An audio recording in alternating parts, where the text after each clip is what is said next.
اب بات کروں اہل سنت و جماعت کی.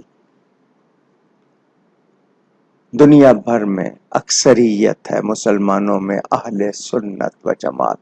نبی کریم صلی اللہ علیہ وآلہ وسلم اور ان کے صحابہ کرام رضوان اللہ علیہم اجمعین کے طریقے والے. اہل سنت کے عقائد کتنے پیارے، ان کے اعمال کتنے پیارے، ان کی تعلیمات کتنی پیاری، مگر آج بکھرے ہوئے ایک دوسرے کے خلاف لگے ہوئے.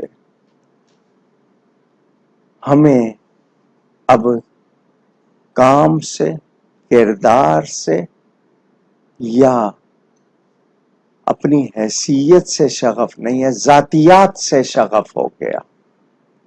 میرا نام آ جائے، مجھے اس مفادات دوسروں کے پورے کرنے میں اپنے مفاد پورے ہو رہے ہوں تو ٹھیک ہے، نہیں ہے تو بس میرا ہو جائے پورا.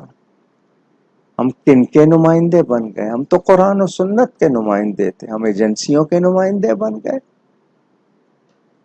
ہم ان لوگوں کے لیے کام کرنے لگ گئے جو ہم سے وہ کام کروا رہے ہیں جو ہمارے منصب کے خلاف ہے. کیا علماء کرام حق گوئی کے حوالے سے پہچانے جاتے ہیں یا مصلحت پسندی کے حوالے سے پہچانے جاتے ہیں؟ آج کیا ہو رہا ہے؟ اہل سنت بکھرے ہوئے ہیں، گروہ در گروہ. یوں لگ رہا ہے ہر شخص کا الگ گروہ بن گیا. کبھی اتحاد کی باتیں کرتے ہیں تو جن لوگوں سے اتحاد، جن کی وجہ سے یہ سارا ہوا ہے، انہی کو بیچ میں بٹھاتے ہیں، تو اتحاد کہاں سے ہوگا؟ لیکن اہل سنت کو اگر واقعی اپنا تشخص، آئیڈینٹیٹی باقی رکھنی ہے تو جاگنا ہوگا. مرید کے کا سانحہ آپ کے لیے ویک اپ کال ہے. یہ بیداری کے لیے آپ کو ایک بہت بڑا سبق. کوئی آپ کے ساتھ کیوں کھیل لے، یا آپ کھلونا کیوں بن جائے، یا آپ کے ساتھ کیا ہو، اور پھر آپ کے لہجے معذرت خواہانہ ہوں، آپ لوگ جرأت کے ساتھ اپنے حقوق کے لیے نہ کھڑے ہو سکے ہوں اور نہ کھڑے ہو سکیں یا بول نہ سکیں، تو پھر آپ کیا ہیں؟ آپ کے مدارس، آپ کی مساجد، آپ کے جو نمایاں لوگ ہیں ان کے ساتھ جو چاہے سلوک کیا جائے. حقوق مانگتے رہیں گے تو نہیں ملیں گے. حقوق حاصل کرنے ہوں گے.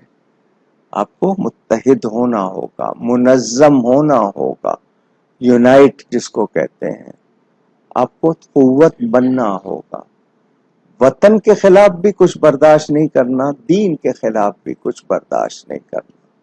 جانیں دینی پڑتی ہیں، قربانیاں دینی پڑتی ہیں، لیکن دین میں کوئی مداخلت کرے کبھی گوارا نہیں کرنا. وطن کے خلاف کوئی کرے کبھی گوارا نہیں کرنا. ہر پاکستانی کو پاکستان کے لیے سوچنا، اجتماعی سوچ، اور ہر سنی کو سنیت کے لیے سوچنا ہو.